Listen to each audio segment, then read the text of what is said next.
اور جھوٹ کسی بھی معاشرے میں اگر رائج ہو جائے تو یقیناً وہ معاشرہ جہنم بن جاتا ہے، جہنم کا دہ بن جاتا ہے۔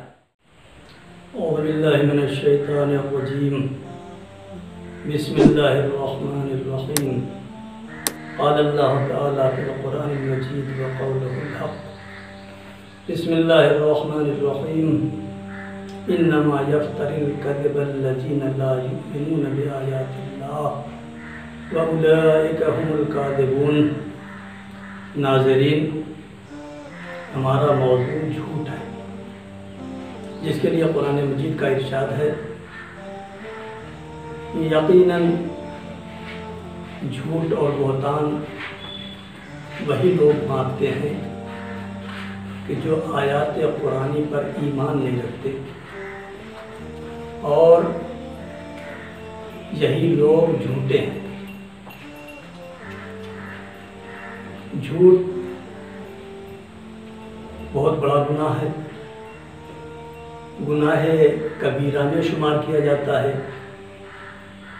یوں تو گناہ کبیرہ بہت سارے ہیں، لیکن ان تمام گناہوں میں سے جھوٹ کو اکبر کبائر سے تعبیر کیا گیا ہے۔ اکبر کبائر سرکار دو عالم کی حدیث کے روح سے 3 ہیں: الاشراک باللہ، اللہ کا کسی کو شریک قرار دینا، اسی طریقے سے حقوق الوالدین، والدین کا حق کر دینا،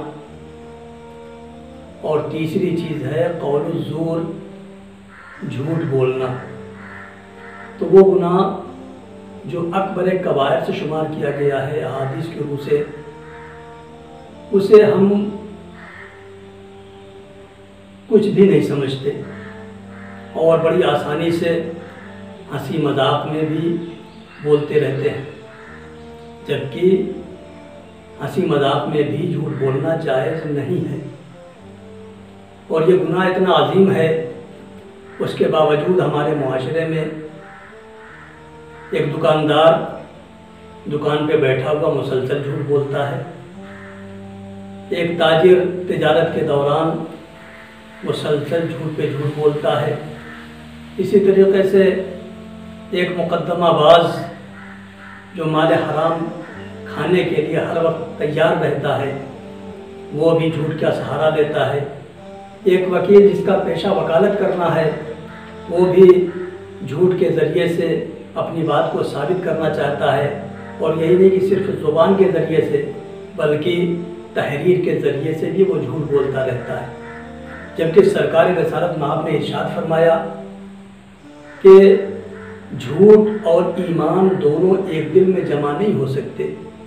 اس کا مطلب یہ ہے کہ جو شخص جھوٹا ہے اس کے دل میں نور ایمان نہیں ٹھہر سکتا۔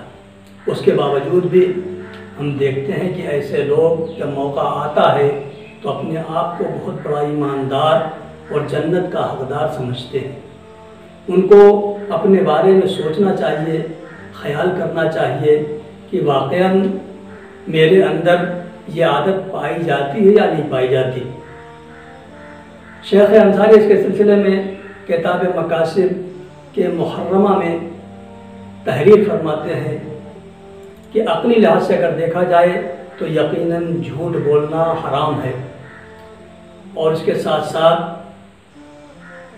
تمام کتب آسمانی، چاہے وہ توریت ہو، زبور ہو، انجیل ہو یا قرآن مجید، اور ادلہ اربعہ یعنی کتاب، سنت، اجماع اور عقل کے ذریعے سے جھوٹ کا حرام ہونا ثابت و مسلم ہے۔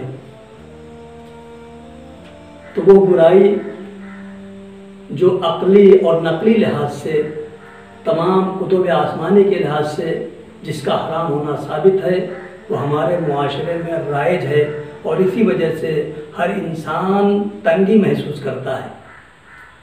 اور بعض لوگوں کو میں نے یہ کہتے ہوئے سنا ہے کہ انسان اپنے دکھ سے کم پریشان ہے اور دوسروں کے سکھ سے زیادہ پریشان ہے۔ کیوں؟ اس لیے کہ جھوٹ کا سہارا لیا جاتا ہے، جھوٹ بولا جاتا ہے، اور جھوٹ کسی بھی معاشرے میں اگر رائج ہو جائے تو یقیناً وہ معاشرہ جہنم بن جاتا ہے، جہنم کا بن جاتا ہے۔ یہ اتنی خراب برائی ہے، اتنی عظیم برائی ہے کہ جس کے سلسلے سے سرکار رسالت مآب کے خدمت میں ایک شخص آتا ہے اور آنے کے بعد سوال کرتا ہے، یا رسول اللہ یہ بتائیے ایک مرد مومن کیا زنا کر سکتا ہے؟ آپ نے فرمایا ہاں ہو سکتا ہے کہ اس کا نفس اس پر غالب آ جائے اور وہ یہ گناہ کر بیٹھے۔ اس کے بعد اس نے سوال کیا، یا رسول اللہ کیا مومن چوری کر سکتا ہے؟ تو آپ نے فرمایا ہاں ممکن ہے یہ گناہ بھی اس سے سرزد ہو جائے۔ پھر اس نے سوال کیا، کیا مومن کسی گھر میں ڈاکہ ڈال سکتا ہے؟ تو آپ نے فرمایا ہاں یہ بھی اس سے ممکن ہے۔ اس طریقے سے مسلسل وہ کئی برائیوں کے سلسلے سے سوال کرتا رہا اور پیغمبر ہاں ہاں کرتے رہے۔